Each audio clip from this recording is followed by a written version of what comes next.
Para las personas que me están diciendo por el chat que no se escucha, el docente está organizando la presentación para poder hablar, para poder presentarse y todo.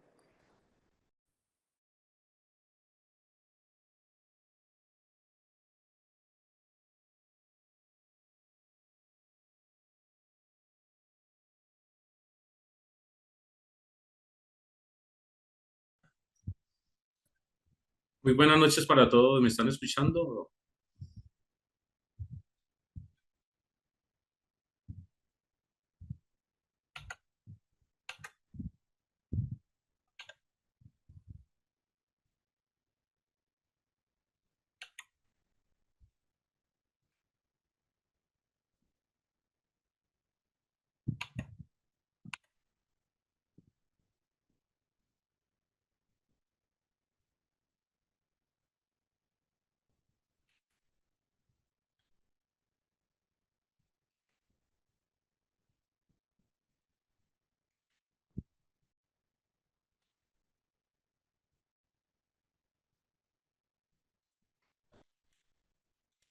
Muy buenas noches para todos. Quiero saber si me están escuchando y cómo es la calidad del audio, si me están oyendo. Me confirman por favor por el chat.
Profe, claro que sí, te estamos escuchando en este momento y también estamos viendo la presentación.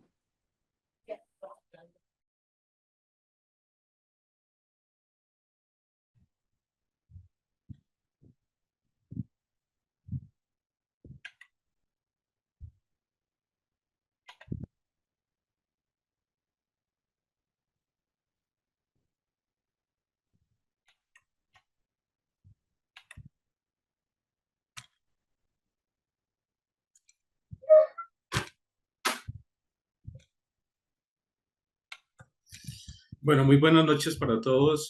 Mi nombre es José Jair González Gómez. Soy de Colombia, de Cali, Colombia. Soy servidor de la Fiscalía General de la Nación. Tengo una experiencia de 30 años en este tema, manejando lugar de los hechos, siendo formador, siendo capacitador. Soy profesional en el área de administración de empresas, egresado de la Universidad del Valle. Actualmente estoy vinculado al CTI de la Fiscalía de la Ciudad de Cali y mi función actual es como investigador de casos. He sido invitado a través de la Corporación Internacional Líderes para compartir con ustedes este seminario sobre manejo integral del lugar de los hechos, CSI, procesamiento de escena, como deseen llamarlo, y pues aquí estamos para procurar dar de mí para ustedes lo mejor y darles esa bienvenida. ¿Me están escuchando allí? Sí, profe, sí, te escucho. Bueno, eh, hemos preparado una presentación eh,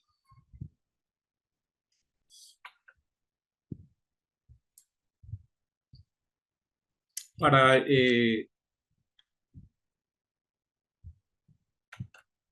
voy a cerrar una ventanita aquí que no me deja ver bien.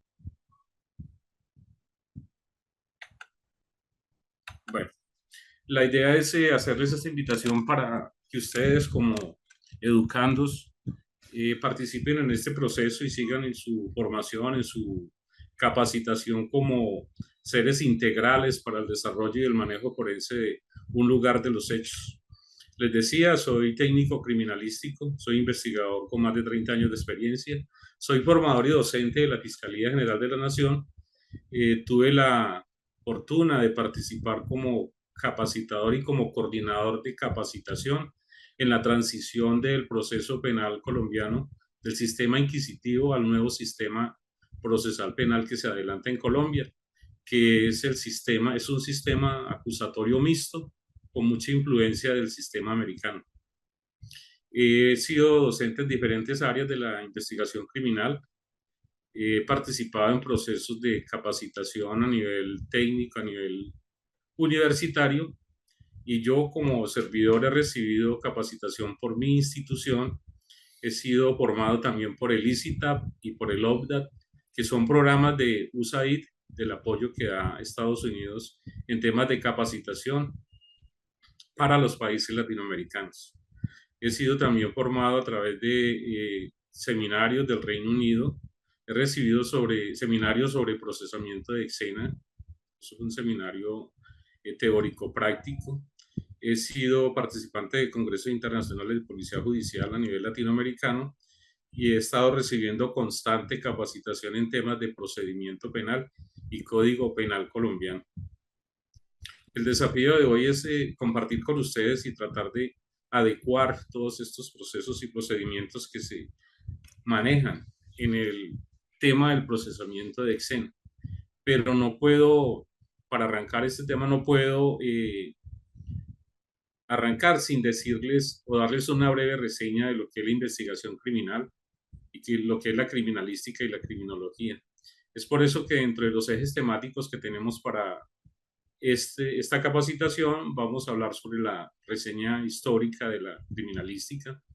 Vamos a hacer una diferenciación y ese concepto que muchos tienen quizá errado en que criminalística y criminología son lo mismo. Vamos a hacer claridad y vamos a hablar de la policía judicial, que es la función que ejercen algunas personas de ciertas instituciones. Y el eje central será el manejo integral o forense de la escena. Bajo estos temas, entonces, sin más preámbulos, arrancamos. El origen de la criminalística o de la investigación criminal data desde muchos años atrás. Al inicio de las civilizaciones, tuvieron esa necesidad de buscar y de encontrar mecanismos para poder investigar esos comportamientos ajenos a la conducta del ser. Entonces aparecen esa inquietud por conocer y saber cómo identificar, cómo llegar a la raíz, a la génesis de una situación de estas y cómo llegar a demostrar, uno, la existencia, dos, la autoría, tres, la participación y la calidad del rol que dentro de él se ejerce. Es decir, que estamos hablando de los actores, los intervinientes dentro de un hecho que revista las características de un delito y el tema de procesarlo para llegar a demostrar la verdad y saber quiénes participan y en calidad de qué participan. La idea de esta diapositiva que estamos viendo es mirar que, sin lugar a dudas, la formación continua, la capacitación es el pasaporte hacia el futuro. Quizá muchos de los que me están escuchando tienen formación, incluso pueden ser incluso docentes, formadores de este tema, pero de verdad que implica estar siempre en un proceso continuo de capacitación. De verdad que el pasaporte hacia el futuro, sin lugar a dudas, es la capacitación, la formación, y el mañana nos pertenece o pertenece a aquellos que se preparan en el hoy para el mañana. La idea de este proceso es ayudarles a ustedes en esa participación de construcción de conocimiento, orientados a tener ese pensamiento de investigador, de procesador, de ayudante de jueces, fiscales o de esas autoridades que se encargan de impartir justicia. de investigar, de acusar y de aplicar los códigos que los países, que cada país o cada sector dispone para ese ordenamiento jurídico del comportamiento humano. La idea de esta diapositiva es mostrarles que no siempre lo que uno ve es lo que uno cree. El pensamiento de un criminalista debe estar siempre más allá, a través de las técnicas y los procedimientos que usamos, es mirar más allá de lo que vemos. Entonces, la idea es que al final, quienes de pronto no hayan tenido esa experiencia de investigar delitos o apenas se esté iniciando en este tema, salga con un pensamiento y con una mente diferente. El gran compromiso de todos nosotros en este proceso es un compromiso con la sociedad, con la justicia y con la administración de justicia. De verdad que ser un criminalista implica tener un poco de valores que nos lleven al respeto por la dignidad humana y al respeto por la sociedad y al comportamiento que debemos tener. De esta forma, quiero decirles que sean todos bienvenidos a este proceso de capacitación. La justicia siempre será la justicia y será el bien común y esa guía que nos castiga o nos premia por ese buen comportamiento social que tenemos hacia los demás.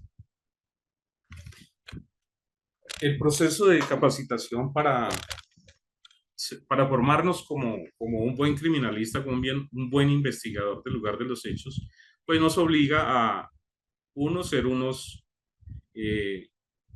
constantes, inquietos por la capacitación, por mirar qué hay en el mundo para formarnos como mejores criminalistas, como mejores investigadores y al final como mejores seres humanos. Es a través de la capacitación y la formación y la experiencia que nos lleva a esa construcción de un ser diferente, de un ser especial, de un ser que va a tener que estar en ese proceso de poder coayudar en la ejecución de la justicia, de buscar y hallar culpables y de llevar a través del debido proceso, a través de la legislación que rija a cada país respecto de cómo juzgar a una persona y cómo demostrar su culpabilidad o cómo demostrar su inocencia y hacer justicia. Nos adentramos entonces en el primer tema, que es sobre el origen y la evolución de la criminalística y de la policía judicial. Desde Platón, desde antes de... Siempre se ha tenido esa gran necesidad de tener unos mecanismos de identificación de autores, de hallar responsables. Es por eso que en el mundo las civilizaciones, como la griega, cuando da estos conceptos de origen de ciudad, de estado, de república, comienza a inquietarse sobre cómo identificar y cómo castigar esos comportamientos ajenos al deber ser. Aparece entonces desde Platón el origen de los guardianes de la ley.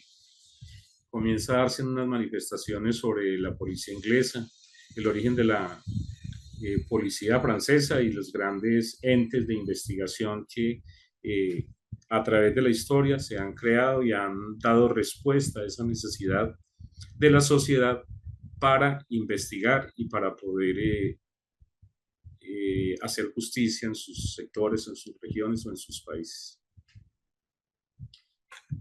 Encontramos entonces que en esa necesidad que ha tenido históricamente el ser humano y la sociedad y los estados, comienzan los grandes pensadores a buscar formas de identificar a los responsables.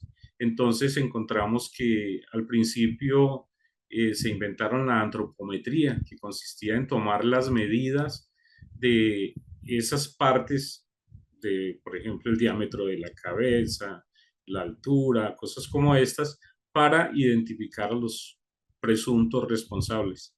También da origen esto a mirar esas diferentes clases morfológicas que tenemos los seres humanos. Entonces comienzan a inventarse unas formas de describir la forma de la cara, de la frente, de las cejas, de la nariz, de los labios, esas características propias de cada ser humano. Y se inventan así sistemas o mecanismos para poder identificar a los presuntos responsables. Y siempre voy a hablar de presuntos responsables porque solo serán responsables, en el caso nuestro, aquellos que han sido vencidos en un juicio y a quienes se les ha demostrado esa responsabilidad, esa participación y se les ha garantizado el legítimo derecho a la defensa, el legítimo derecho a, al menos en el caso nuestro, que es un sistema adversarial, a demostrar o a alegar y justificar su inocencia. Es así como entonces tenemos que mirar que a través de esta reseña histórica nos encontramos esa inclusión de esas primeras manifestaciones de identificación a través de las huellas dactilares, a través de las formas del cuerpo, y comienza incluso históricamente a mirarse el tema de la inclusión de la carta dental como un mecanismo de identificación para las personas. Dentro de esta misma historia, pues no podemos alejarnos de lo que es la historia de la fotografía por allá en el siglo XIX, en una década en que por allá para los años 20 los franceses como Joseph Niepce, considerado como el pionero de la fotografía en su proceso de inquietud, pues yo creo que accidentalmente descubrió la fotografía y fue el primero en crear una imagen, de conservar una imagen, de preservar una imagen a través de la reacción sobre una placa de metal de algunos aluros. Y es así como lo que estamos viendo es la primera fotografía que se tiene en la historia, que se pudo captar y se le atribuye al francés Joseph Niepce para los años 1920. Entonces, la importancia de la fotografía, más adelantico lo vamos a mirar, pero sí, no es lo mismo que le cuenten a uno una cosa a estar viéndola, una imagen, y entonces le damos gran realce a esa expresión que una imagen vale más que 1000 palabras. No es lo mismo que le cuenten a uno todo lo que otro está viendo en una pantalla a uno estar observándolo. Inicialmente la historia de la fotografía nace a blanco y negro, con cámaras oscuras. Se tenía un concepto que sin luz no había fotografía.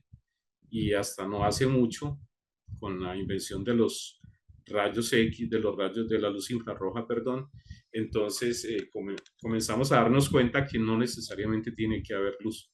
Existen otros mecanismos y otros avances y desarrollos tecnológicos que nos permiten desarrollar y hacer fotografía. En ese avance y en ese desarrollo comienzan a darse las primeras manifestaciones de la fotografía a color.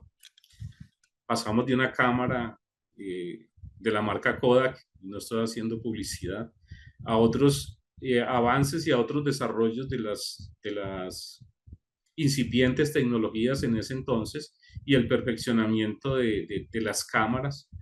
Se inventan luego los rollos fotográficos, que hasta no hace mucho era muy normal que las cámaras fueran de rollos fotográficos, y luego pasamos a los medios de almacenamiento digital, y hoy podríamos decir que todos llevamos una cámara en el bolsillo y muchos hasta dos. Y estoy hablando de el teléfono móvil. Hoy día los teléfonos móviles sin ser de gran tamaño tienen una gran capacidad y una gran calidad, y aquí podemos adelantarnos a pensar y a decir que el avance y el desarrollo de las tecnologías, porque no solo es una, nos ha permitido tenerlos como soportes de la investigación y de la investigación criminal. Es así como la fotografía permite mejor comprender la realidad. Cuando uno toma una fotografía, está sencillamente perpetuando un momento. Estamos guardando para la posteridad una imagen de lo que está en ese momento, de esa escena. Y a través de la fotografía a color, luego comenzamos a darnos cuenta que muchos más de esos detalles y características que tiene una imagen, una escena o un escenario o un rostro, pues sencillamente se puede estar encontrando muchos más detalles. Hoy día con el desarrollo, con los Zoom, podríamos estar viendo muchas cosas que incluso a simple vista no podríamos estar mirando. Llega entonces la magia de la fotografía y nos permite captar o capturar en un escenario mucho mayor cantidades de detalles que a través de las palabras o de las letras tendríamos que estar describiendo. Es verdad que una imagen vale más que 1000 y que quién sabe cuántas más palabras. A través de ella podremos hacer estudio, podemos volver a mirar, podemos volver a revisar, podemos ampliar y podemos encontrar grandes detalles que muchas veces en una primera impresión o en un primer relato que tengamos, que nos hagan de un lugar de los hechos para ir adaptándolo de una vez a a la presentación, a la temática, pues entonces encontramos que es de gran utilidad para perpetuar y para guardar y conservar lo que estamos mirando en un escenario o en un lugar de los hechos. Es así que dentro de la investigación criminal debemos de ejercer documentación y es la fotografía la que nos permite guardar esa memoria de ese lugar, de ese instante, de esa distribución, de ese hecho que ocurrió y que de pronto debemos complementar en el tema de la fijación del lugar de los hechos. Debemos documentar de manera escrita a través de fotografías, y hablamos de unos planos generales llamadas panorámicas, unos planos medios, intermedios que nos van acercando a la relación del escenario con las personas, con las cosas o con los elementos o evidencias que allí hay. Y otra aproximación es a través de las fotografías de detalle que permite captar, inclusive si uno usa un testigo métrico, una unidad de medida, detalles aproximados a la realidad. También en ese desarrollo y avance de la fotografía es como a través de las fotografías se da vida o se da inicio a los videos. La superposición de fotografías comenzó a manejar la idea del video y en el avance y desarrollo tecnológico entonces se desarrolla con muchas más características los videos. Es así como a través de los videos podemos documentar una escena del crimen y poder así tener una memoria muy completa, ni siquiera una escena parcializada, sino una idea completa que puede hacerse desde afuera hacia adentro, de adentro hacia afuera, de abajo hacia arriba, en todos los sentidos como se puede hacer. La fijación del lugar de los hechos también se hace a través de los croquis. Los croquis es la ubicación de las evidencias dentro de un plano o dentro de un bosquejo. Y obviamente se complementa con las notas escritas. Esa descripción detallada, esa descripción detallada de cada cosa que encontramos, que observamos, que tenemos allí. Entonces se convierte la fotografía en una gran memoria para, no solo para los que estuvimos allí en el procesamiento de una escena, sino para los que tienen que de pronto tomar decisiones y afectar derechos fundamentales como la libertad. La fotografía se convierte en una gran herramienta para la investigación penal, para la investigación criminal y de apoyo para muchos ejercicios. Inclusive, adelantándome a uno de los principios de Edmund Locker, podríamos estar hablando de la comparación. Es a través de la fotografía que podemos comparar muchas evidencias, muchos elementos y darles un realce y una gran importancia a lo que es esa parte que nos corresponde a nosotros como criminalistas o como investigadores de escena para poder llevar ante un juez.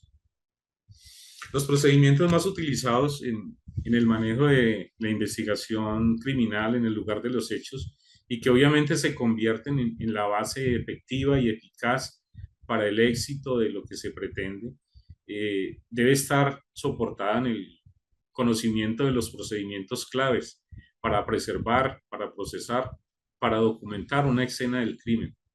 Tener una formación adecuada para la colección de los elementos o materiales, elementos materiales de prueba o evidencia física, se convierte en pilar. Poder comprender la importancia de cada fase dentro del procesamiento de una escena y la importancia de la cadena de custodia para guardar o para demostrar la originalidad de un elemento de prueba son fundamentales dentro de un proceso de formación que debe tener un investigador criminal, criminalista o un policía judicial. La importancia del manejo del lugar de los hechos está entonces en conocer esas técnicas y esos procedimientos en el procesamiento de una escena del crimen. Y obviamente esto debe estar escrito, esto debe estar soportado a través de guías, de protocolos, de manuales. Cada país debe manejar su propio código, debe manejar su propia constitución y es a la luz de el respeto de esa normatividad que un policía judicial conoce, aplica y lleva a un feliz término una investigación. Ese preservar de evidencias, ese conocer el procesamiento de una escena para evitar contaminar o destruir medios de prueba. Este procedimiento avala y garantiza la validez legal de una evidencia en un juicio para luego convertirse en una prueba. Existe un gran error al considerar que un indicio o que un elemento material de prueba o una evidencia es una prueba. Sencillamente es un medio de prueba que nos puede llevar a demostrar la responsabilidad, nos puede llevar a demostrar la participación o nos puede llevar a exonerar de la responsabilidad a una persona que haya sido considerada responsable, sospechoso, dentro de la comisión de un delito penal. Es por eso que como servidores de policía judicial o como criminalistas que procesamos escena, tenemos una gran responsabilidad por el respeto a la dignidad humana. Nadie debe ser tratado de manera indigna por su color, por su calidad, por su raza, por su identidad sexual. Todos debemos de manejar el respeto a la dignidad humana. El debido proceso, el debido proceso para nuestro sistema legal procesal hace referencia a el respeto por el procedimiento y la normatividad existente. No podemos vulnerar el debido proceso para nuestra Constitución, está expreso en un artículo y nos obliga a respetar desde todos los puntos de vista, desde el criminalista, desde el policía uniformado de la calle, del señor fiscal o ministerio público, como se llame, el director de las investigaciones en cada país. No podemos vulnerar eso, no podemos vulnerar la libertad de las personas. Es uno de los principios de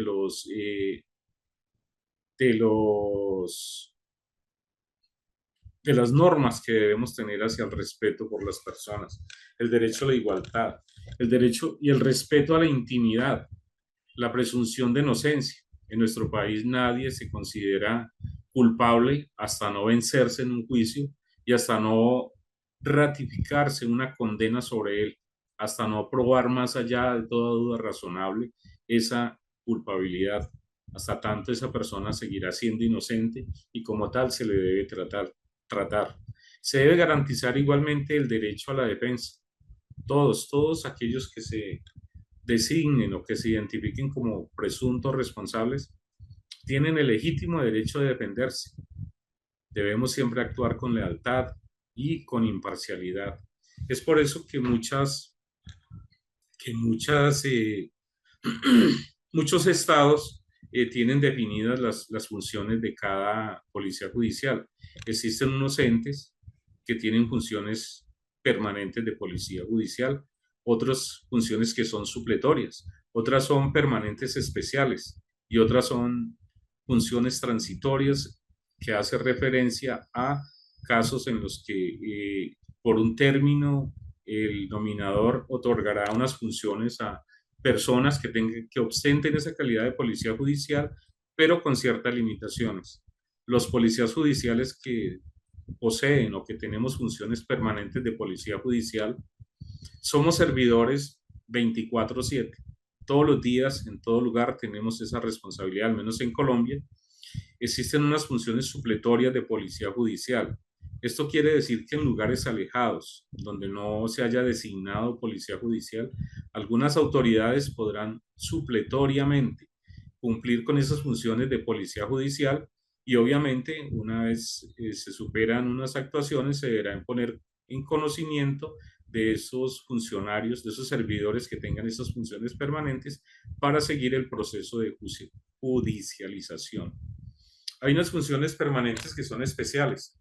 Ejemplo, las autoridades de tránsito, las autoridades carcelarias tienen funciones especiales de policía judicial. Las contralorías, las procuradurías, dentro de su especialización, cumplen con funciones de policía judicial. Y esas funciones transitorias, que son como funciones auxiliares, quizás son las menos frecuentes, pero igual existe esa calidad de policía judicial. Es así como la Corporación Internacional Líderes quiere dar inicio a este proceso de formación y de capacitación sobre manejo integral del lugar de los hechos, procesamiento del lugar de los hechos.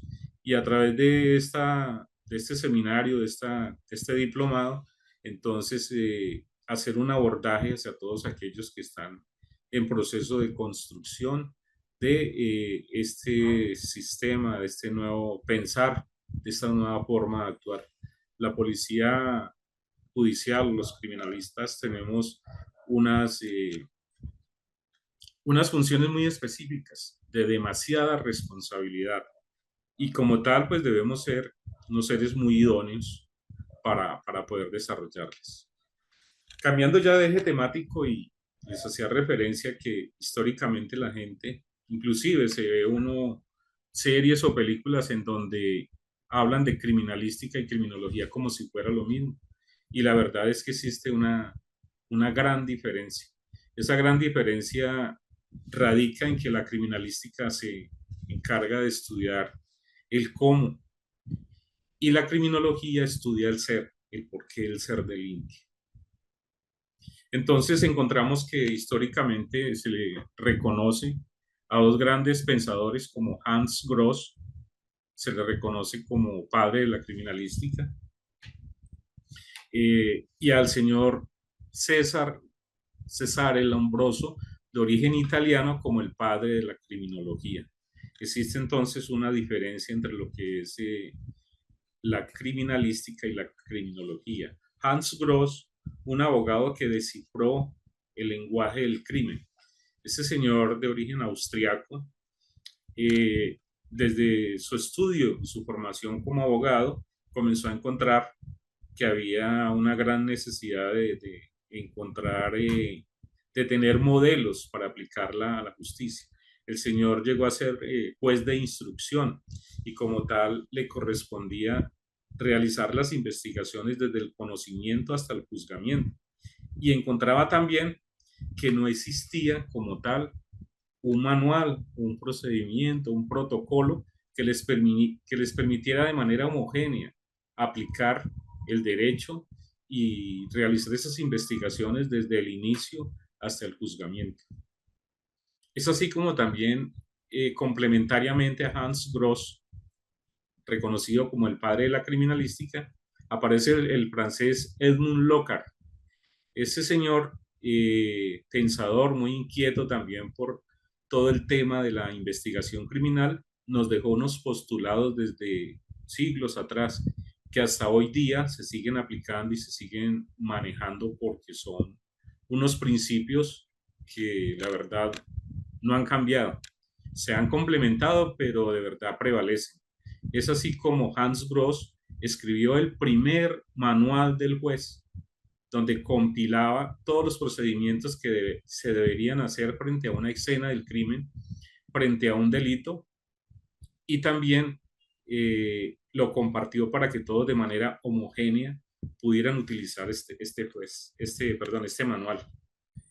Para esa época también aparece en la historia de la investigación y de la criminalística un francés llamado Eugène François Vidocq. Este señor era un delincuente y sencillamente lo contrataron para poder pensar como un delincuente y tomar decisiones. Entonces, este señor, que incluso pagó varias condenas, servía para indicarles cómo se podía identificar el pensamiento. Entonces, aquí viene otra reflexión para nosotros que estamos en esto y que nos estamos formando, es que el buen investigador criminal debe tener esa capacidad de pensar como el delincuente, no volverse delincuente, sino pensar como delincuente para poder descubrir cómo actúan o cómo actuaron en esa construcción de ese delito. Adentrándonos sobre la que es la criminología se define como una ciencia social multidisciplinaria que estudia el delito, pero más que estudiar el delito se centra en el ser, en la persona, en el delincuente. El objetivo principal es entender las causas y los por qué y las consecuencias del comportamiento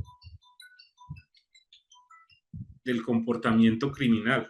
Estudia el ser y sus razones de por qué delinque. Es así como el señor italiano Cesare Lombroso comienza a desarrollar escritos sobre el pensamiento criminal, el perfil del criminal, y como tal se le reconoce. Mientras la criminalística trata de compilar el por qué y el cómo se hace, el cómo se delinque, y a poder demostrar la existencia de este hecho, la criminología se empeña y se dedica más a definir y a encontrar el porqué del comportamiento criminal o social de un individuo. La criminología nace con el señor César Lombroso, que es de origen italiano. Ese enfoque lo lleva a mirar ese origen del crimen, a pensar y a escribir sobre por qué delinquen los seres humanos. Y entonces comienza a cuestionarse sobre si el criminal nace o se hace.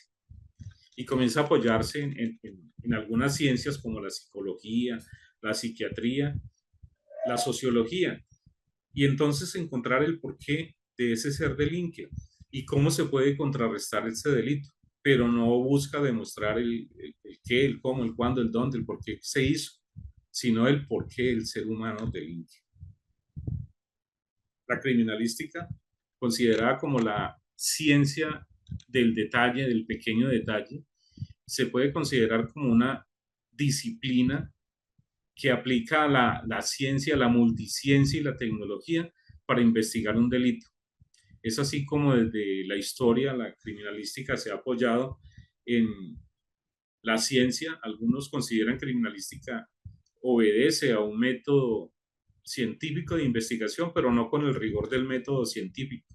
Se aproxima sin llegar a ser un método científico, es un sistema, un procedimiento que aplica guías, procedimientos y que lleva a desarrollar un procedimiento y que nos permita investigar un delito, que incluso nos permita a través de las técnicas de fijación que ya hablamos, a reconstruir un lugar de los hechos. Y obviamente es la criminalística y el actuar de nosotros bajo esa formación y esa construcción a poder ubicar, recolectar y darle capacidad probatoria a esos elementos o esas evidencias encontradas en un sitio donde se cometió un delito. Y bueno, nos preguntamos ¿para qué sirve esto? Pues obviamente este es el apoyo para que jueces, fiscales puedan tomar decisiones y puedan aplicar justicia. Entonces encontramos que la criminalística nace de la mano de Hans Gross en el siglo XVII y se inicia a través de la construcción o la elaboración del primer manual del juez. A través de la construcción del proceso investigativo de la criminalística se encuentra una serie de estudiosos. Entonces comenzamos a darle importancia, por allá desde el siglo XVII, a unos postulados y a unas construcciones que se comienzan a manejar para demostrar que las huellas de los seres humanos tienen unas características muy propias. La dactiloscopía nace por allá de la mano de Alfonso Bertillón y aparece aquí un latino muy cerca de nosotros, el señor Juan Bucetich, que comienza también a escribir y a definir unos procedimientos para hacer de las huellas, de las impresiones dactilares, el medio fehaciente quizá más eficaz que todavía existe en el mundo. Otros como William Herschel, Francis Galton siguen impulsando este proceso y coayudan y participan en esos procesos de identificación dentro de la responsabilidad de un delito, de la comisión de un hecho penal. Encontramos entonces que la criminalística considera también como una multiciencia, y multiciencia porque la criminalística se apoya en cualquier cantidad de ciencias y desarrollo técnico, tecnológico y científico. Y cada que aparece un nuevo invento, ahorita por ejemplo tenemos la IA, se puede utilizar al servicio de la investigación criminal. Desde siglos anteriores, por ahí en los años 1800, aparece este gran pensador llamado Edmund Locard, de origen francés, donde dice que es imposible que un criminal actúe, esté en un sitio y salga sin dejar ningún rastro de su presencia. Y comienza a aplicar un principio que es el principio del intercambio. Nadie está en un sitio sin dejar o llevarse algo de allí. Y hoy día esos principios que nos dejó y que nos enunció el francés Edmund Locard son todavía válidos y aplicables a la investigación y de seguro que perdurarán por muchos, muchos más años. Encontramos entonces que Edmund Locard comienza a hablarnos de unos postulados, de unos principios, y el primero de ellos es el uso.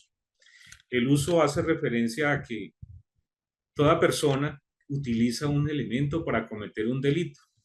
Ese elemento puede tener un origen mecánico, biológico, inclusive puede ser sus propias manos. Aparece un principio de producción que se enfoca en decir cómo utilizó ese elemento. Un principio de intercambio, ya hacíamos referencia que aquí hay otro principio que es que todo contacto deja un rastro. Ese principio de intercambio hace referencia a que siempre dejaremos de nosotros algo en el lugar de los hechos o nos llevaremos algo de esa participación, bien sea como partícipe, bien sea como autor o bien sea como víctima dentro de un hecho criminal.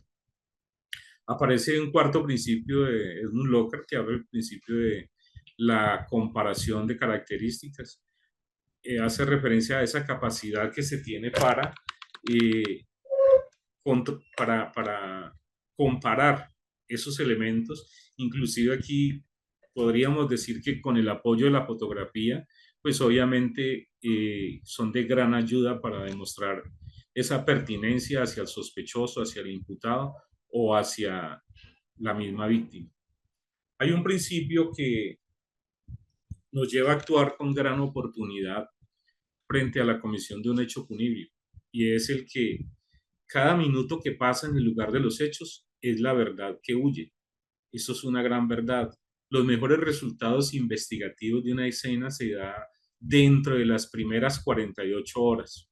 Y cuando estemos mirando el procedimiento del lugar de los hechos, vamos a repetir otra vez que el adecuado procesamiento de un lugar de los hechos nos da la oportunidad de tener un gran éxito. Si nosotros actuamos sin conocer los procedimientos, sin adecuar los pasos uno a uno, pues sencillamente nos vamos a tirar una escena que de pronto con nuestro propio andar estamos alterando. Y obviamente pues no le va a servir ni al juez ni al fiscal para poder tomar sus decisiones o para impulsar las investigaciones. Otro principio que enunció Edmund Locard hace muchos años habla del principio de la reconstrucción.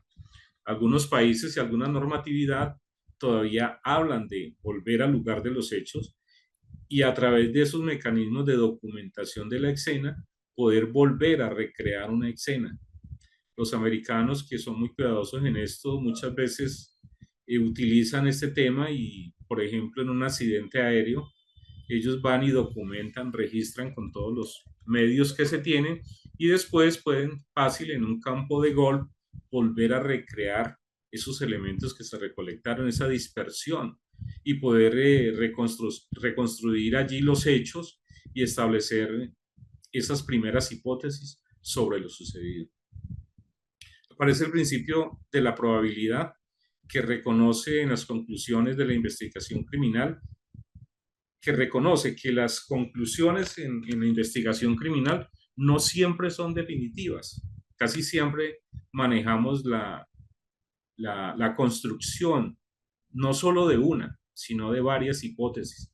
Y a través de los hallazgos, entonces esas hipótesis las podemos ir llevando hacia una teoría. Esas hipótesis que eran el posible apreciación, la posible apreciación preliminar que teníamos de la ocurrencia de un hecho, la va volviendo en una realidad. Y esas hipótesis se van convirtiendo en teorías, que son las que al final los señores fiscales o los representantes del Ministerio Público, los mismos jueces, utilizan en sus juicios, en sus audiencias para poder demostrar la existencia y la responsabilidad frente a un evento que haya ocurrido. El principio de razonamiento científico enfatiza la importancia de aplicar métodos científicos y obviamente de apropiarse de la tecnología y el razonamiento lógico dentro de la investigación criminal para poder tener resultados confiables y poder probar más allá de toda duda razonable la existencia de un hecho, la coautoría, la autoría o la exoneración de la responsabilidad que se le pueda estar endilgando, se le pueda estar dando a un sospechoso. Entonces encontramos que en el mundo los países han adoptado unos procesos de investigación dentro de su normatividad. Entonces encontramos que algunos tienen un sistema penal, otros tendrán un sistema acusatorio, otros tendrán un sistema inquisitivo, otros tendrán un sistema mixto. Para Colombia, y desde el año 2006, se adoptó un sistema penal acusatorio mixto, con énfasis en la oralidad y la publicidad. En México se utiliza un sistema acusatorio adversarial con juicios orales y públicos. En Argentina utilizan un sistema mixto con predominancia del sistema acusatorio desde el año 2014. Los mismos países han desarrollado o han reconocido unas instituciones como órganos investigadores.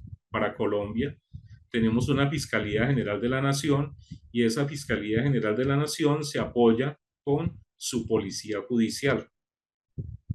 Inicialmente empezamos 3 instituciones, el Cuerpo Técnico de Investigación, el DAS y la DIJÍN, que es la que más historia tiene porque la DIJÍN es la policía judicial de la policía uniformada, de la Policía Nacional. En México utilizan una Fiscalía General de la República y una agencia de investigación criminal con sus investigadores para apoyar a estos directores de la investigación. En Argentina, el Ministerio Público Fiscal tiene también como policía judicial las fuerzas de seguridad y las fuerzas provinciales. Cada país ha adoptado unas etapas dentro del proceso penal que ha adoptado. Entonces, para Colombia tenemos una etapa muy marcada que es la etapa de la investigación. Está la indagación y la investigación. Está la imputación, la acusación, el juicio y la sentencia. Para México, manejan una investigación preliminar, una formulación de acusación, un juicio oral y una sentencia. En Argentina manejan una investigación, una acusación, un juicio y una sentencia. Entonces, este cuadrito lo traje porque sé que tenemos participantes de Latinoamérica y quizá de otros países más lejanos, y cada país tiene su propio sistema, su propio sistema penal y su propio protocolo o procedimiento para investigar, acusar, juzgar y condenar o exonerar a los presuntos responsables de un hecho delictivo. Para Colombia, Colombia adoptó desde el año 2006 un sistema penal acusatorio que nace a través de una noticia criminal del conocimiento de un hecho que puede empezarse por una petición, una querella, una petición especial o de oficio cuando es conocido por alguna autoridad. Tiene una etapa de indagación y de investigación en donde actúan los señores fiscales de la mano de la policía judicial. Allí mismo también se da una audiencia preliminar de imputación y posterior se maneja una audiencia de acusación o preclusión. Cada etapa procesal tiene unos términos dependiendo de cada sistema. Posterior a la investigación, en nuestro país aparece la etapa de juicio, de juzgamiento, que empieza con la formulación de acusación y dentro de unos términos, pues se hace una preparación a través de una audiencia preparatoria que define algunas cosas para presentar en el juicio oral. Luego se desarrolla el juicio oral que generalmente si se halla culpable se profiere una sentencia y se define una reparación integral. Existen unas etapas de apelación, otra de ejecución de penas, donde se revisan la pena, se confirman o se descartan, y aparece la ejecución de la medida de seguridad que tiene que ver con la cuantificación del delito y la penalidad que se le impuso al infractor o al delincuente para el cumplimiento y el término del proceso como tal en la investigación penal. Y termina con la pena o la medida de seguridad o de aseguramiento ya cumplida. Este más o menos a grandes rasgos es el esquema del proceso penal acusatorio colombiano. Cada país y cada estado tiene sus propios códigos, su propia constitución y sus propios medios y términos para desarrollar estas etapas procesales y hacer justicia. Las consideraciones preliminares que se deben tener en las fases de la investigación constituyen entonces el pilar fundamental dentro de toda investigación penal. Desde el mismo momento en que la Policía Judicial, el Ministerio Público, la Fiscalía se entera de la noticia de un delito, de la comisión de un hecho que reviste las características de un delito, entonces arrancan esas indagaciones, esas investigaciones preliminares que consisten en actuaciones llevadas por la Policía Judicial, por el Ministerio Público o por entes que designe cada país. Cada país debe de desarrollar su propio sistema procesal, su propio sistema de investigación y en cabeza de quién y quiénes acompañarán a estos líderes de las investigaciones para llevar hasta el juicio o para definir. Estas funciones deben estar, obviamente, desarrolladas, atribuidas a través de los códigos de procedimiento penal de cada país para procesar y hacer justicia. Allí se deben definir los roles y hasta dónde va cada actor, bien sea policía judicial, ministerio público, fiscal o juez, para desarrollar esta investigación. Nos vamos entonces hacia lo que es el valor probatorio de la criminalística. Encontramos que la criminalística, como soporte fundamental de la investigación, tiene como objeto aplicar métodos científicos de la investigación del delito. Obviamente la criminalística debe actuar y debe tener como regla general la tipicidad de un hecho criminal, es decir, que la conducta criminal ejercida por alguna persona deba estar nombrada dentro del articulado de cada código como un delito. Es un delito cuando hay un medio material probatorio sustancial que así lo determine y que obviamente se demuestre la ilicitud. En la construcción de estos tipos penales, pues obviamente se han definido esa tutelación que debe hacer cada Estado sobre el cuidado de los seres de su sociedad y de las personas que lo componen. Entonces encontramos que de la mano de la criminalística debe aparecer la medicina forense. Para el siglo XVII, cuando la primera disciplina precursora de la criminalística aparece como la dactiloscopia, aparece también una etapa científica. Y entonces el señor Alfonso Verdillón Juan Bucetich, Herschel y Francis Galton comienzan a construir esas primeras formas de medicina, de investigación a través de métodos y que se apoyan obviamente en la medicina forense. Decíamos que todo proceso penal se inicia a través del conocimiento de una noticia de delito, una noticia criminis, de una versión que indique que existe un hecho con características a delito, tipificado y considerado dentro de los códigos como un hecho punible, un hecho castigable, que merece ser investigado para, uno, demostrar su existencia, dos, para mirar la afectación y tres, para mirar la autoría. Y obviamente, dependiendo de cada calidad, le corresponderá o al Ministerio Público, al ente investigador, en nuestro caso la Fiscalía de cada territorio, tener el conocimiento de ese ilícito y adelantar las investigaciones pertinentes. Dale inicio, dale arranque a ese proceso penal dentro de esa indagación o esa preliminar de etapa de indagación preliminar para demostrar el hecho. Generalmente una noticia criminal, el conocimiento de una noticia criminal tiene varios efectos. Pues uno marca el actuar de la función de policía o la función de seguridad o de la Policía Nacional, que tiene como finalidad, que debe tener como finalidad, primero prevenir la comisión de delito. Luego aparece la función judicial, que es la actuación que se tiene por esos servidores que han sido nombrados para investigar y actuar dentro de esa etapa procesal, o sea, esa etapa de investigación acerca de un delito del cual se tiene conocimiento.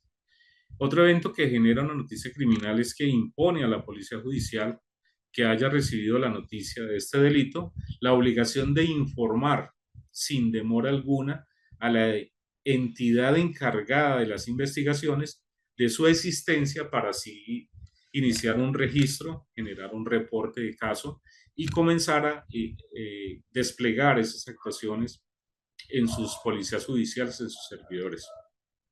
Impone entonces una noticia criminal la obligación de inscribir una noticia crímenes en el así llamado noticias, registro de una noticia de delito. Es así como nace a partir de una noticia criminal el inicio de una investigación. Esas investigaciones generalmente se desarrollan en escenarios.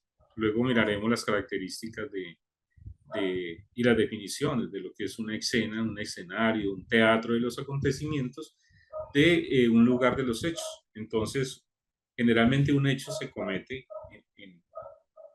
en un campo abierto, en un lugar cerrado, y obviamente hoy día tenemos que involucrar a través del desarrollo y el surgimiento de los delitos cibernéticos, considerar no solo el espacio abierto, cerrado, sino también el espectro espacial por la aparición de los ciberdelitos. Entonces serán esas escenas que solo un especialista las podrá rastrear y pues obviamente no corresponden al manejo de una escena física, las que estamos viendo en estas imágenes. Un buen procesamiento de escena nace de un acordonamiento adecuado. Un acordonamiento es el cercamiento de lo que esa primera persona, esa primera autoridad conoció como un delito. Nosotros mismos somos los primeros contaminadores si no manejamos un procedimiento lógico, un procesamiento adecuado, paso a paso, de cada uno de los pasos que hay que dar para un adecuado. Esta imagen es quizás un acordonamiento inadecuado, porque el primer contaminante que está allí es el investigador, el de Gabán, o el particular que puede estar allí cuando eso debería estar era protegido, aislado, para que alguien competente, capacitado, idóneo, formado en procedimientos, estuviera actuando en él. Entonces, cuando se trata de delitos contra la vida y la integridad personal o la libertad o la promoción sexual, se ordenará de inmediato la protección de la escena. Casi que esto tiene que ser una actividad automática. Cuando una autoridad conozca de la existencia de un delito, no solo de esto, sino cualquier tipo de delito, lo primero que deberá hacer es aislar y acordonar el lugar considerado lugar de los hechos, y ningún elemento probatorio podrá ser movido o modificado hasta tanto una autoridad judicial capacitada y formada en criminalística de campo eh, proceda a su procesamiento. Encontramos también que la criminalística entonces tiene dos especialidades. Una es la criminalística de campo, que es la que actúa en el lugar propio, real del acontecimiento del hecho, y otra que es una criminalística especializada de laboratorio, que sirve de soporte. Es esta la que le da vida a los indicios, a las evidencias, a los elementos probatorios. Y aquí surge entonces otro interrogante. ¿Cuál es la diferencia entre un elemento material probatorio y una evidencia física? Es allí donde se cocina, donde se dirime en la criminalística científica la calidad y la capacidad probatoria de esas evidencias que se transforman en medios o elementos de prueba que, utilizados en un juicio, una autoridad eh, asignada podrá demostrar ante un juez esa comisión o esa validez y formación probatoria que tenga ese elemento. Y es allí donde también un defensor en un sistema adversarial podrá atacar ese actuar de nosotros. Si como policías judiciales no estamos capacitados, no estamos formados, no utilizamos los procedimientos o los protocolos que se deben aplicar para el procesamiento de una escena, pues sencillamente nos vuelven nada en un juicio, porque todo nuestro actuar en el lugar de los hechos tendrá que ser validado, validado en un juicio, a través de unos interrogatorios y en algunos casos en unos contrainterrogatorios, donde nos preguntan cómo actuamos, qué fue lo que hicimos, qué encontramos, pero también controvierten. La controversia se da también sobre nuestro actuar. El uso inadecuado de guantes en el procesamiento de dos evidencias dentro de una misma escena podría dar lugar a que un defensor diga que nosotros mismos fuimos los primeros en contaminar un lugar de los hechos. Y aquí les tengo una recomendación sobre una serie, el caso O.J. Simpson, por allá en los años 90, eh, da lugar a que podamos a través de ese video encontrar el inadecuado procesamiento de las evidencias, el descuido en el manejo del lugar de los hechos, el descuido en el manejo de la recolección de las evidencias.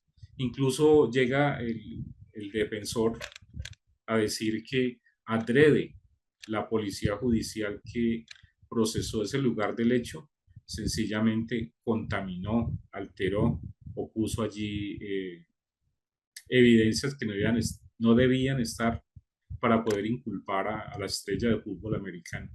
Esa recomendación se las dejo. Me dijeron que les sugiriera algún video donde pudieran recrear y de pronto aprender más de lo que ya saben o lo que podamos aprender a través de esta capacitación sobre un adecuado manejo del lugar de los hechos. Penalmente, en los estrados, el defensor pudo demostrar que la policía judicial y la fiscalía, a pesar de tener montañas de evidencias, no las supo manejar, y el mal procesamiento y el inadecuado manejo de ellas como tal eh, permitió al defensor desvirtuarla en juicio, y cuando se creía que se tenía un caso probado más allá de toda duda razonable de la responsabilidad de esta estrella de fútbol frente al doble homicidio, pues sencillamente se derrumbó. Pero de eso se aprendió, y posteriormente el señor Simpson fue condenado civilmente por unos abogados que hábilmente encontraron y reconocieron que si la fiscalía no pudo probar penalmente esa responsabilidad, civilmente sí lo condenaron y lo obligaron a indemnizar a las familias y a pagar.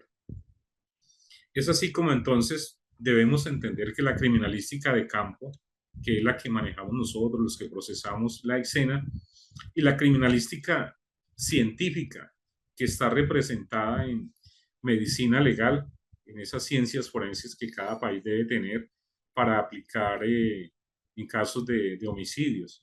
Por ejemplo, las necropsias, las autopsias, puedan desarrollar cosas que nosotros en el lugar no podríamos hacer como criminalistas de campo. Es también la criminalística científica la que a través de los laboratorios, generalmente con características y con análisis científicos, pueden demostrar pertinencia, correspondencia, cantidad de cosas que sirven para el enjuiciamiento y el hallar esa verdad procesal que se pueda demostrar ante un juez. Los principios que nos enunció Edmund Lockhart por allá en el siglo XVII, principio de uso, de producción, de intercambio, de correspondencia, de reconstrucción, de probabilidad, nos debe llevar a un principio de certeza. La aplicación del adecuado procesamiento de escena nos debe llevar a demostrar la existencia de un hecho como tal, la responsabilidad de esos actores, que bien puede ser en calidad de víctima, de victimario, de partícipe. Entonces, siempre tendremos que estar formados y estar aplicando estos principios para el éxito de una buena investigación. La certeza debe ser el objetivo de nosotros como criminalistas al aplicar el adecuado procesamiento para mirar el uso, la reconstrucción, la correspondencia, la probabilidad. Todos estos intercambios que se pueden dar en el lugar de los hechos para llevar a probar en un juicio, y obviamente acompañado de dictámenes que los daría la criminalística especializada, para poder demostrar la certeza y la realidad, que se pueda demostrar la verdad procesal. Esto nos aproxima hacia la verdad procesal. Quizás a través de la criminalística no podamos llegar al 100% de la demostración de un hecho punible, pero sí nos permite que esa verdad procesal, que se pueda probar más allá de toda duda razonable a través de el testimonio de peritos, a través de los estudios o dictámenes o peritazgos, como se llaman en cada país, de esos expertos de esas áreas especializadas o de medicina legal en un juicio, puedan coayudar a los objetivos o a los fines de cada cual, bien sea para demostrar la responsabilidad de un individuo o de varios individuos en la comisión de un hecho punible. Son una herramienta muy eficaz para los señores fiscales, igual para la defensa, a través de su controversia o su demostración, y así poder aproximarnos a una verdad procesal que se pueda demostrar a través de estos estudios y a través del uso de la criminalística, de los procedimientos, de la eh, medicina legal, medicina forense, y de los laboratorios especializados a través de sus dictámenes o sus peritajes. Quiero saber si hasta aquí me están entendiendo. Voy a dejar de compartir un momento la pantalla. Quiero que me escriban en el chat si me están siguiendo, si están comprendiendo.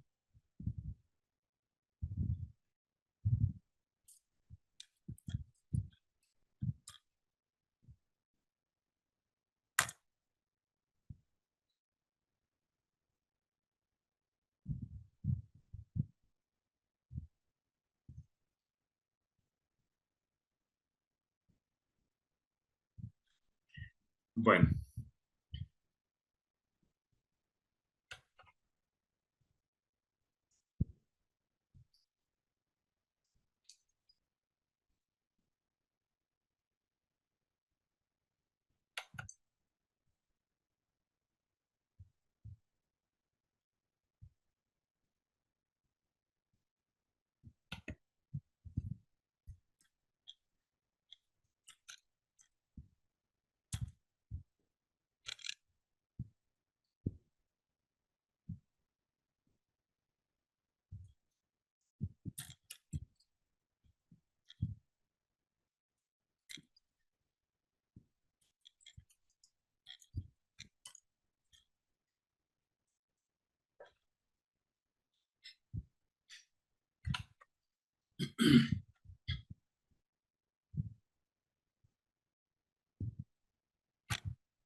Bueno, volvemos. Dentro de las fases del procesamiento, en el lugar de los hechos, encontramos que arranca con el conocimiento de un caso criminal.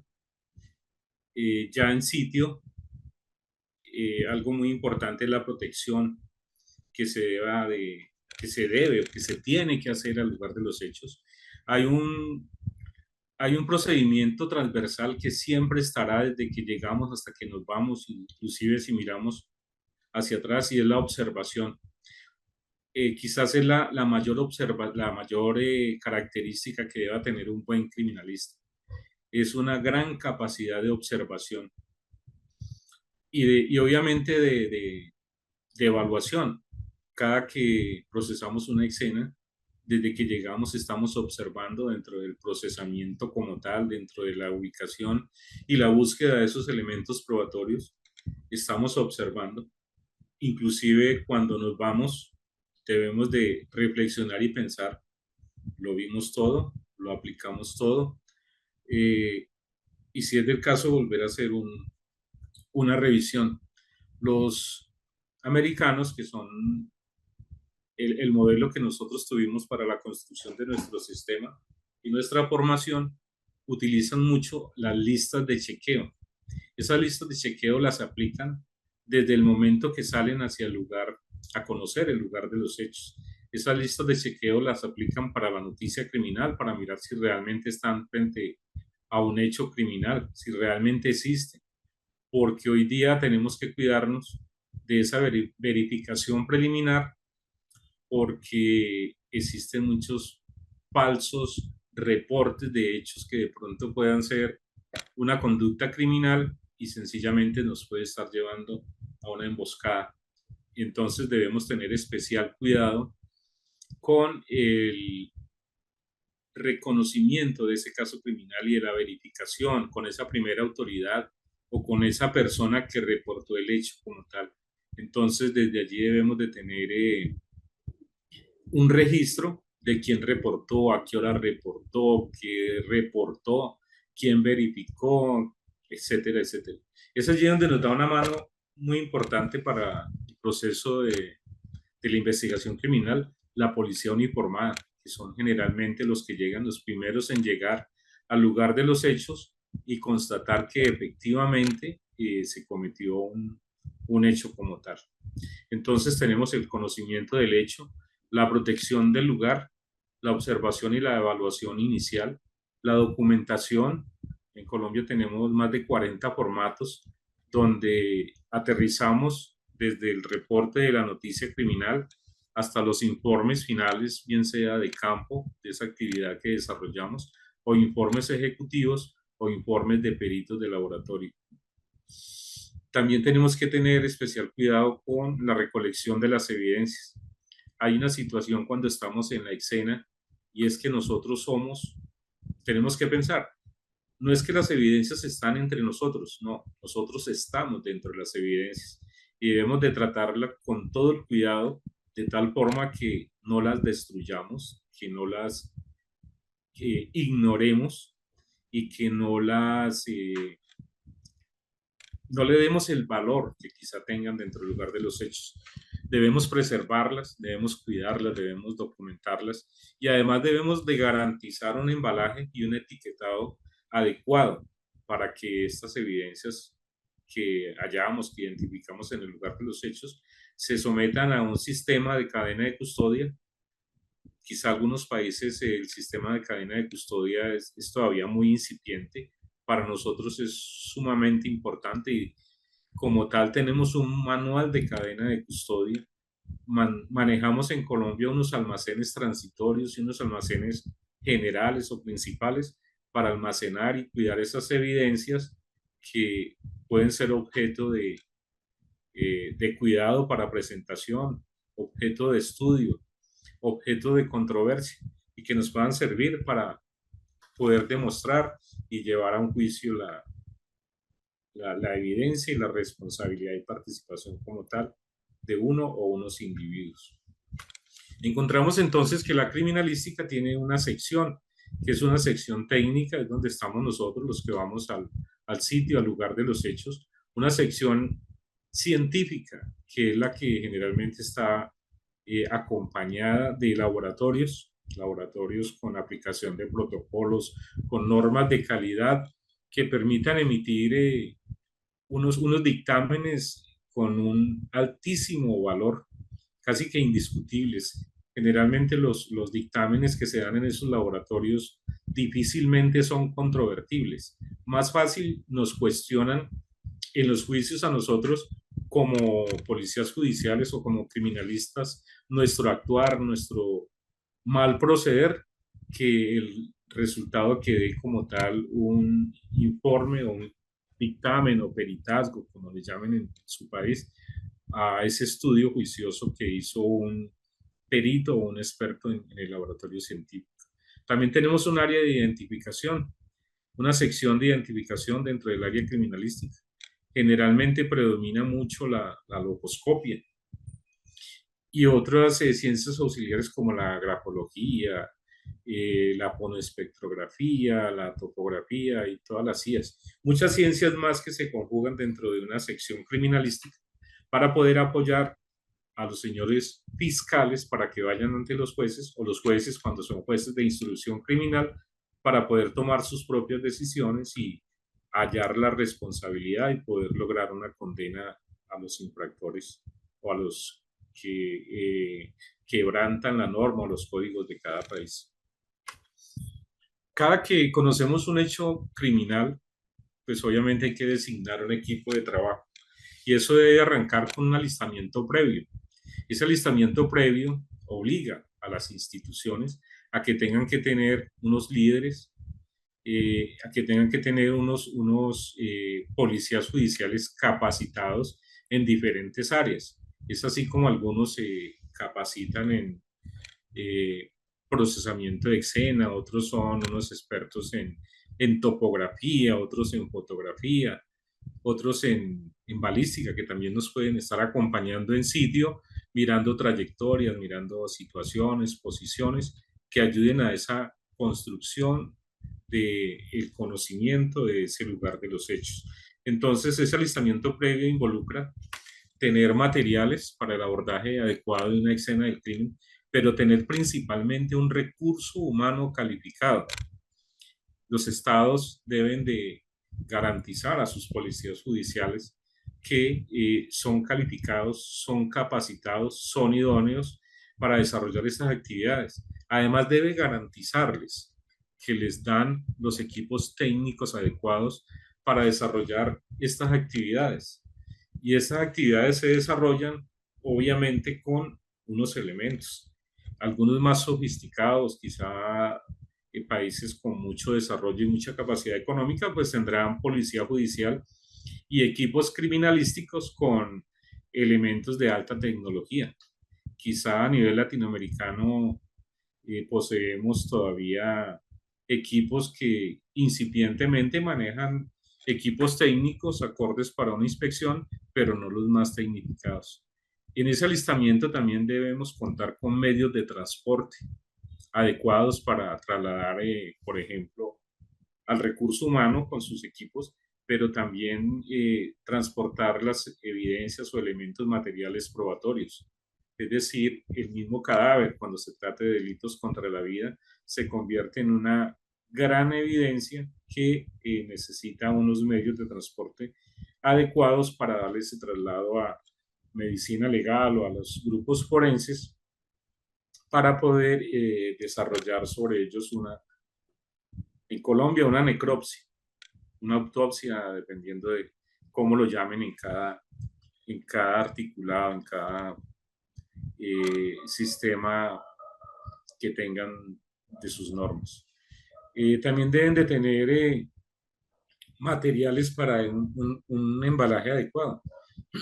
No debemos llegar al lugar de los hechos con las manos vacías y encontrarnos cualquier cantidad de elementos que por sí solos entre ellos se pueden estar ejerciendo transferencias y podemos estar volviéndolos inadecuados para un análisis. Entonces tenemos que tener medios de transporte, medios de comunicación, materiales de embalaje adecuados, cintas de acordonamiento y además personal disponible de apoyo, perdón, y soporte en sede.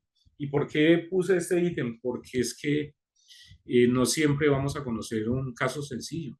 Habrán casos complejos que demanden mucha apoyo de expertos o sencillamente dependiendo de un magnicidio, de un hecho.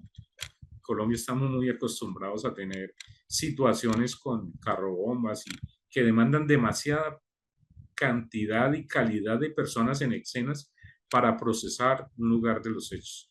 Entonces, ese alistamiento hace referencia a elementos adecuados para el abordaje y procesamiento de una escena y capacidad, calidad en la capacidad del recurso humano calificado y idóneo.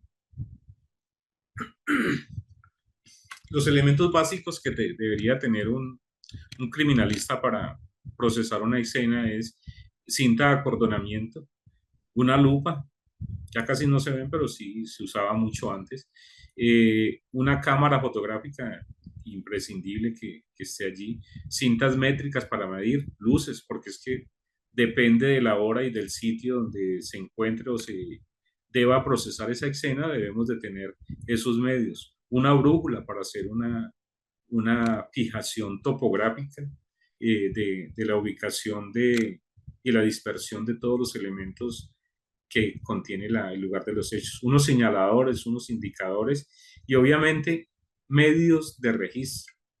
Les decía que en Colombia manejamos mucho el formato, manejamos formatos adecuados para cada situación y obviamente esos formatos unidos con el bosquejo que levantemos topográfico y las memorias fotográficas a través de, bien sea archivos digitales de la fotografía, en otro tiempo copias de negativos de fotografía de rollo, nos sirven como memoria, porque no siempre conocemos un solo caso, conocemos mucho caso y cada caso es único y especial.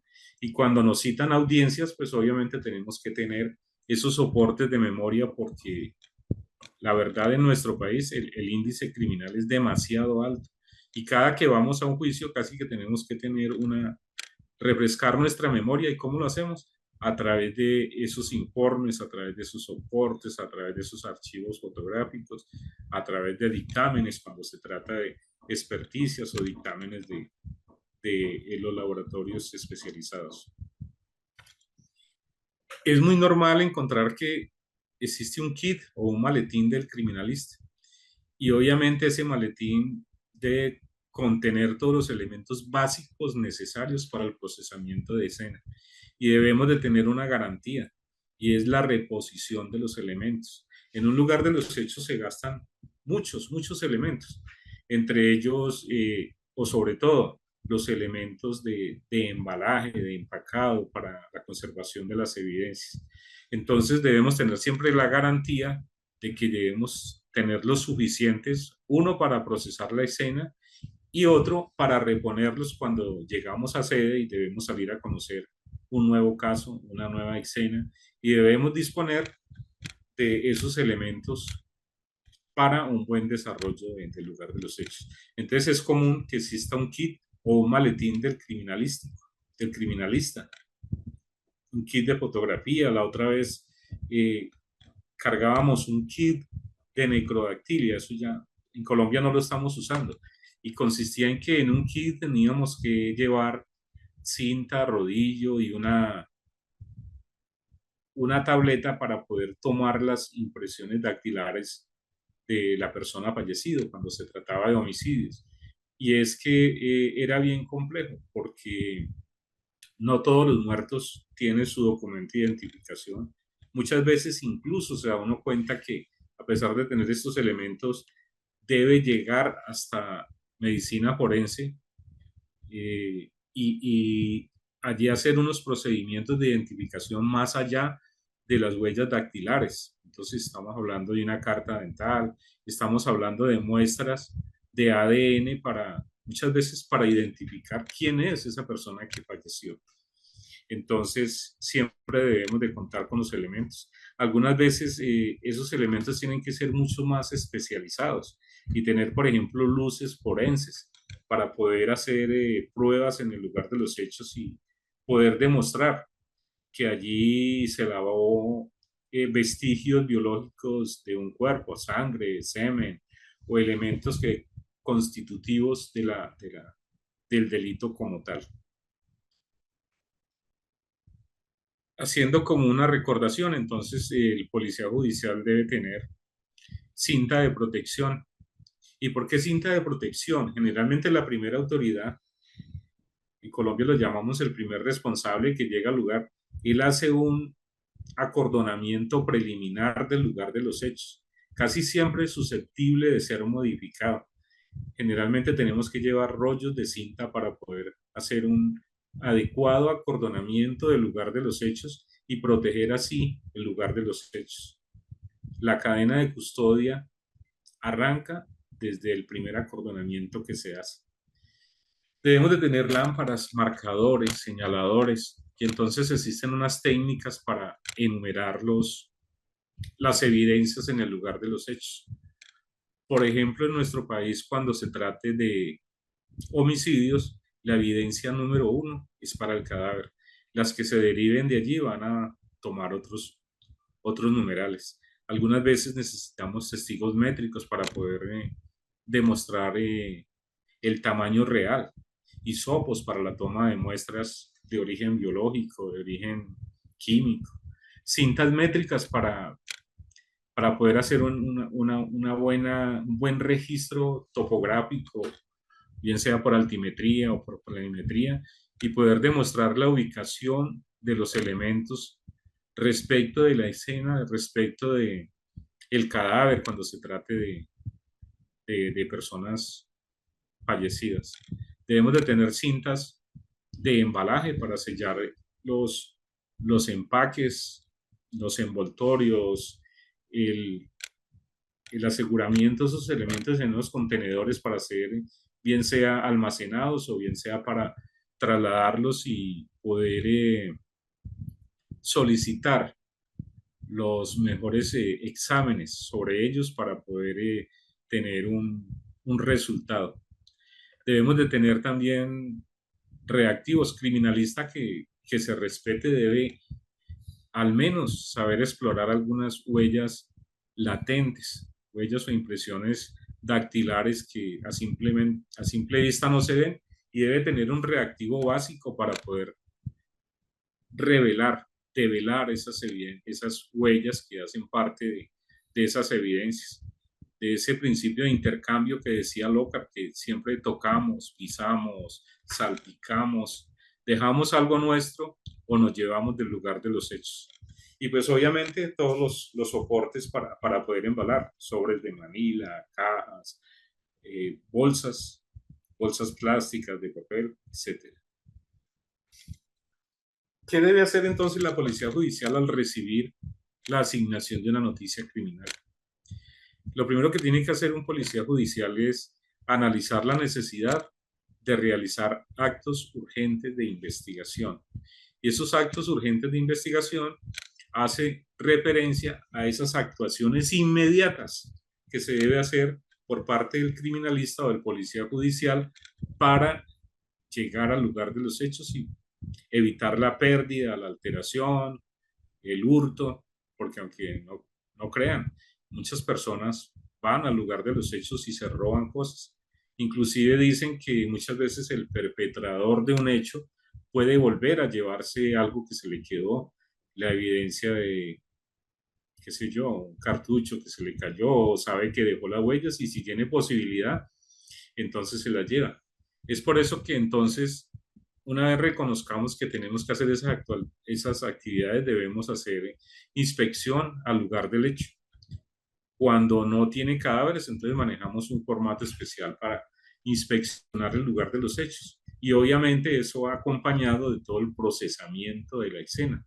Cuando tiene cadáveres, ese lugar de los hechos, entonces debemos de realizar un adecuado procesamiento de inspección técnica a cadáver, mal llamado en otro tiempo levantamiento de cadáver. Obviamente es un procedimiento técnico que se realiza sobre él, un reconocimiento sobre esa persona fallecida. Inclusive aquí aplica el respeto por la dignidad humana. Así esté muerto, así esté desmembrado, se deberá tratar con el debido respeto a ese derecho fundamental como ser humano. Se deberán también disponer los grupos de policía judicial para realizar entrevistas formales a testigos, a víctimas sobrevivientes, a víctimas directas. Y obviamente eso lo hace a través de interrogatorios. Esos interrogatorios deben estar apuntando a esas 7 llaves de oro que se orientan hacia el qué, el cómo, el cuándo, el por qué, el para qué. Y muchas veces el a quién, además del quién, el a quién. Entonces, esos actos urgentes inician con estos procedimientos y obviamente dentro de esos mismos actos urgentes está el procedimiento y la aplicación de la cadena de custodia con respecto a los elementos materiales probatorios y a las evidencias físicas halladas en el lugar de los hechos. Cuando se tiene entonces conocimiento de esa noticia criminal, el policía judicial deberá dar aviso inmediato a la Fiscalía General, al Ministerio Público, a ese ente que dirige las investigaciones en cada país, mediante un formato de reporte, bien sea que manejen un reporte de iniciación de caso o un código de registro. Para algunos países manejarán el registro en libro, asignarán un acta consecutiva para el reparto y para hacer esa diferenciación de un caso a otro. Igualmente se deberá asignar a una autoridad correspondiente, en nuestro caso un fiscal, para que asuma inmediatamente la dirección y el conocimiento y sobre todo la responsabilidad que tiene la policía judicial frente a esa autoridad, llámese fiscal, llámese eh, juez, y que obviamente respondan por el conocimiento y el procesamiento de ese hecho. Entonces encontramos que existen actuaciones para nosotros de policía judicial que no requieren autorización previa. Dentro de ellas está la inspección al lugar de los hechos. Eso implica que debemos trasladarnos con inmediatez al lugar del hecho. Debemos examinarlo aplicando todas las técnicas de una manera metódica, completa, minuciosa. Y el fin o el propósito es, uno, descubrir, identificar, recolectar, embalar, de acuerdo a nuestros manuales, a nuestros procedimientos, todos estos elementos que le hallemos relación o consideremos importantes y que nos lleven, que tengan la capacidad demostrativa de llegar a la aproximación de la realidad del hecho, porque allí pasó. Y obviamente a demostrar esa relación entre el autor, el partícipe o la víctima dentro de ese mismo hecho. Antes de recoger cada elemento de evidencia, siempre se deberá fijar fotográficamente, se puede usar video o cualquier medio técnico, se puede levantar un croquis, un boceto o un plano de la diligencia y se debe rendir un informe o pasarlo a escala y entregarlo como una actuación, una fijación eh, topográfica de ese bosquejo a la autoridad que conoce. Dentro de esas otras actuaciones, una vez tengamos un registro, podemos, como policía judicial, realizar una inspección de cadáver en el sitio. Podemos inspeccionar el lugar, podemos procesar el cadáver. El cadáver es una máxima evidencia. Obviamente esto siempre apunta a demostrar la existencia de un homicidio. Y aquí aparece una dualidad. En Colombia todos los suicidios se inician como un homicidio. Y es medicina legal, nuestra ciencia forense, nuestro órgano de ciencia forense, que a través de una necropsia determina si esos mecanismos de acción para terminar con la vida de esa persona, pues obedecen a alguien que se autoinfligió esa lesión o si fue otra persona el responsable. Igual aplica esa inspección a partes de cuerpo o restos humanos. Es también común encontrar que no siempre está el cuerpo completo. A veces parece muy tomado de las películas, pero sucede que la cabeza se encuentra en un sector, el abdomen en otro, En una maleta botaron las manos, las piernas, las arrojaron a un río, las dejaron en un lote olvidado. Entonces se procederá también a hacer inspección a estas partes. Y obviamente deben terminar todos en el Instituto Nacional de Medicina Legal, la parte forense de cada país, para realizar los respectivos exámenes y los dictámenes de la causa o el suceso como tal. Generalmente para nuestro país, las actuaciones que involucren la afectación de derechos fundamentales requieren de una autorización previa. Generalmente hay actuaciones que son ordenadas por fiscal y otras que deberán ser ordenadas por un juez de control de garantías para poder realizarse. Son todas aquellas que afectan los derechos fundamentales de las personas. A petición del fiscal y en casos de suma o extrema urgencia, excepcionalmente nosotros, los criminalísticos o los policías judiciales, podemos requerir directamente al juez, debiendo eso sí, como compromiso, informar inmediatamente de esa petición que se hizo saltándonos al fiscal y obteniendo esa orden del señor juez. Encontramos entonces que la fijación del lugar de los hechos comienza con las fotografías, los videos, los croquis y las notas, y la aplicación de todos estos formatos que nos permitan al final elaborar un informe de nuestro actuar, inicialmente para el Instituto de Medicina Legal, si se trata de una inspección a cadáver, o un informe para el señor fiscal del caso, poniendo en conocimiento todo nuestro actuar frente a un hecho o al conocimiento de una noticia criminal, de una noticia criminalista. Entonces encontramos que esas actuaciones, esos actos urgentes realizados por la Policía Judicial deberán siempre estar acompañados, obviamente, de la coordinación y la dirección de una autoridad directora. Para nosotros son los señores fiscales, para otros serán los señores jueces e instructores, porque tenemos una característica especial en Colombia, y es que como policía judicial de actos urgentes, no estamos acompañados en sitio del señor fiscal.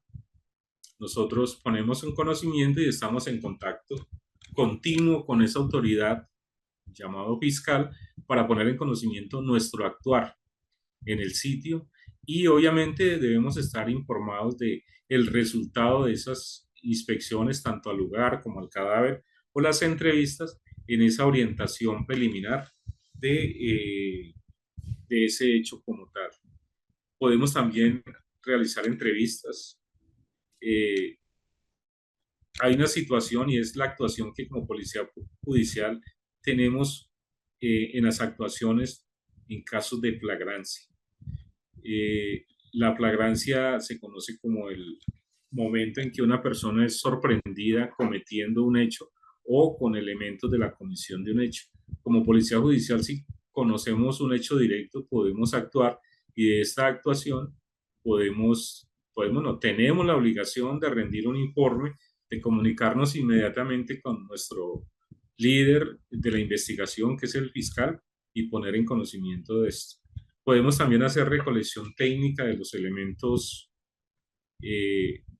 materiales probatorios, evidencias físicas, y debemos de dejar un registro en la cadena de custodia si hallamos un elemento y lo orientamos a demostrar esa relación con la comisión del hecho como tal, debemos someterlo a cadena de custodia.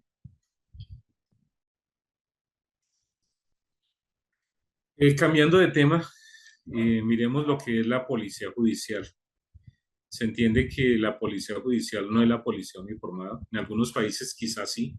Para nosotros la policía judicial tiene un régimen aparte. La policía judicial no son personas, no son instituciones, son funciones que a través de la normatividad el Estado ha entregado a algunas instituciones para poder apoyar la investigación penal. Eso se puede hacer a nivel de la investigación técnica, científica, operativa. Esa función de policía judicial nos permite actuar por iniciativa propia y generalmente lo hacemos por orden impartida en nuestro país por un fiscal director de la investigación. Y ellos nos avala obviamente para recolectar evidencias que permitan determinar la ocurrencia de una conducta castigable, punible y la posible responsabilidad de unos autores o unos partícipes. Es así como podemos actuar en cantidad de delitos, no solo contra la vida, sino contra todo hecho que se considere eh, titulado, reglado dentro del Código Penal y obviamente respetando el debido ser y hacer dentro del lugar de los hechos. Cuando como policía judicial conocemos de un hecho, arrancamos siempre en el después. Y la función de nosotros como policía judicial o como criminalistas, procesadores de escenas, es devolvernos desde el después, encontrar el durante, en qué momento y cómo se desarrolló esa conducta, y llegar hasta un antes. Entonces, como policía judicial debemos de centrarnos en el durante y empezamos desde un después. O sea, reconstruimos un hecho que ya pasó, arrancamos del ya pasó y nos devolvemos para mirar. El policía judicial debe tener una cantidad de características analíticas, de deducción para poder entender esa función que cumple allí y poder demostrar que existió un hecho como tal. Eh, las funciones transitorias de policía judicial que cumplen algunos elementos, algunas instituciones, algunas personas de ciertas instituciones, generalmente están orientadas a esas funciones en razón a su cargo, pero con limitaciones. En Colombia las funciones transitorias las define el señor fiscal general de la nación y las entrega a algunos servidores, pero con limitaciones. No es lo mismo la función permanente de policía judicial o la función transitoria de policía judicial. Tenemos nosotros un órgano técnico-científico que apoya la investigación criminal y es para Colombia el Instituto Nacional de Medicina Legal y Ciencias Forenses, que de conformidad a la ley lo estableció como un estatuto orgánico estatal. Para nosotros depende directamente de la Fiscalía General de la Nación y tiene como objetivo prestar todo ese apoyo técnico y científico de las investigaciones desarrolladas por la Fiscalía General de la Nación, por nosotros como Policía Judicial, y también está en el deber o en la obligación de prestar apoyo ante solicitudes del defensor o del imputado. También prestarán apoyo técnico-científico a algunos laboratorios de referencia de, de la Policía Judicial. Quiero entender que cada país tiene su propia órgano técnico-científico y esa parte científica pues obviamente obedece a medicina legal y manejará situaciones según la ley, de poder cumplir con todos estos requerimientos de la autoridad como tal, de peticiones incluso del defensor o del mismo involucrado en el tema. Todas las actuaciones de nosotros como policía judicial en la investigación o en la indagación deberán obedecer a un programa metodológico. Para algunos países puede ser un plan de investigación. Generalmente lo maneja el director o coordinador de la investigación. En algunos países será el Ministerio Público. Para nosotros es el fiscal delegado para el caso. Entonces él ordenará actividades tendientes, obviamente que no impliquen restricción o violación a los derechos fundamentales, pero sí que sean conducentes al establecimiento del hecho, a poder demostrar que sí ocurrió un hecho, al esclarecimiento del hecho, a poder develar qué sucedió, qué ocurrió.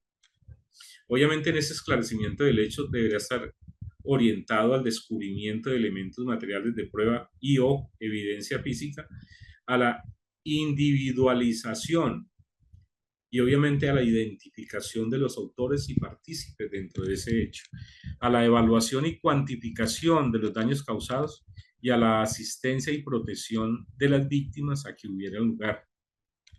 Los actos de investigación en campo y de estudio de análisis de laboratorio serán ejercidos siempre directamente por la policía judicial. Pero aquí hay una aclaración que hay que hacer. Habrán unos casos en que se podrán utilizar unos laboratorios, obviamente, de alta referencia para obtener de ellos dictámenes si están fuera del alcance de los laboratorios propios de cada ente investigador. Entonces, el policía judicial, una vez tenga un reporte de inicio de un caso, deberá reportar todas las labores realizadas por la policía judicial, deberá analizar esos primeros hallazgos y si resultare que hay diligencias con desconocimiento de los principios rectores y garantías procesales, el fiscal ordenará el rechazo de estas actuaciones e informará de esas irregularidades advertidas a los funcionarios competentes desde el ámbito disciplinario y penal. No hace mucho hablaba de la responsabilidad que como policía judicial o como criminalistas tenemos en el procesamiento de la escena, sino que debemos de velar porque se cumplan, porque esto puede implicar para nosotros responsabilidades desde el ámbito disciplinario y más graves aún, con responsabilidad penal. Un mal procesamiento de una escena, un inadecuado manejo forense, nos puede llevar al traste con una investigación y nos podrá revertir con sanciones de tipo disciplinario y con responsabilidad penal. Para cumplir con la labor de control de policía judicial en la indagación y la investigación en Colombia, el fiscal dispone de accesos ilimitados en tiempo para consulta y para poder realizar actividades. Una vez procesada una escena y ya en el análisis de los hallazgos, el señor fiscal ordenará a través de órdenes a policía judicial algunas actividades que como policía judicial hacemos bajo orden de fiscal. Entre ellas, por ejemplo, una búsqueda en base de datos y algunas actividades que podríamos hacer como policía judicial, pero deberán ser previamente ordenadas por un señor fiscal, estar ordenadas. Manejamos en Colombia una figura que se llama interrogatorio al indiciado. Generalmente este interrogatorio lo ordena el señor fiscal y deberá estar siempre en garantía de los derechos del procesado, representado por un señor abogado titulado en Derecho.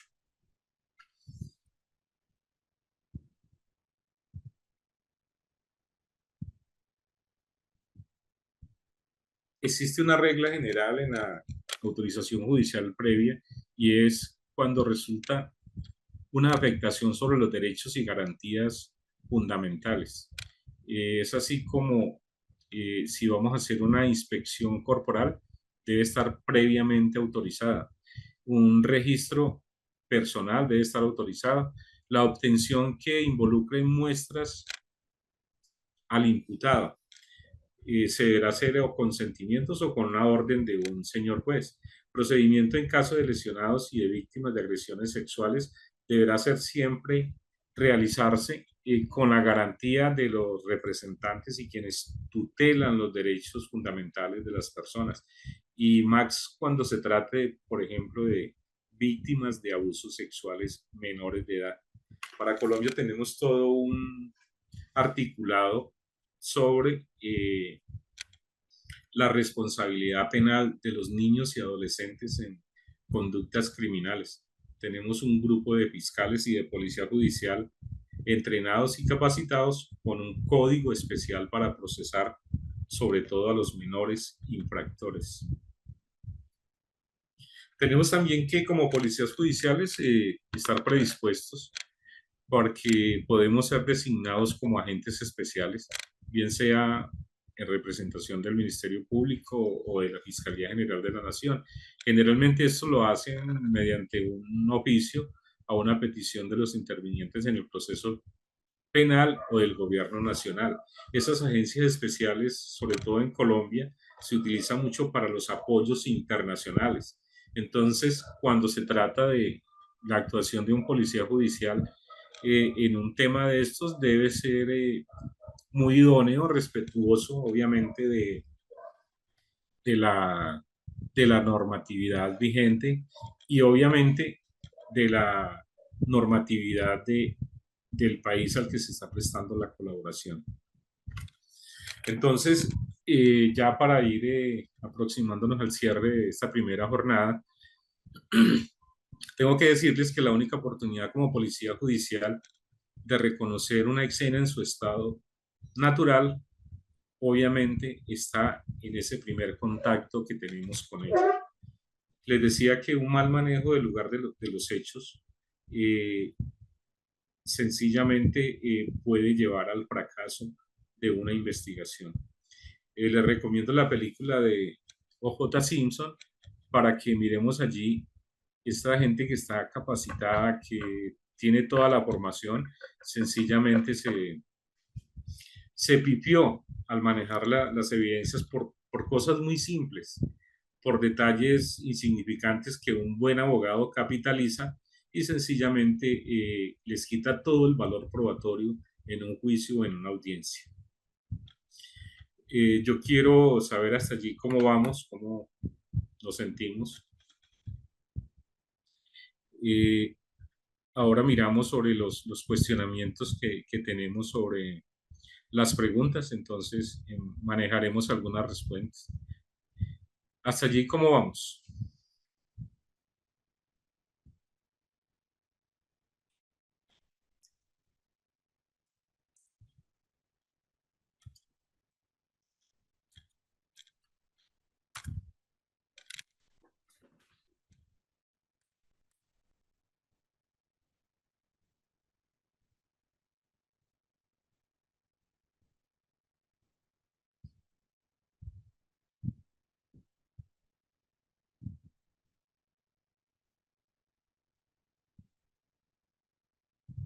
Hay una película que a mí me formó mucho y me gustó mucho, y es la película de eh, El coleccionista de huesos.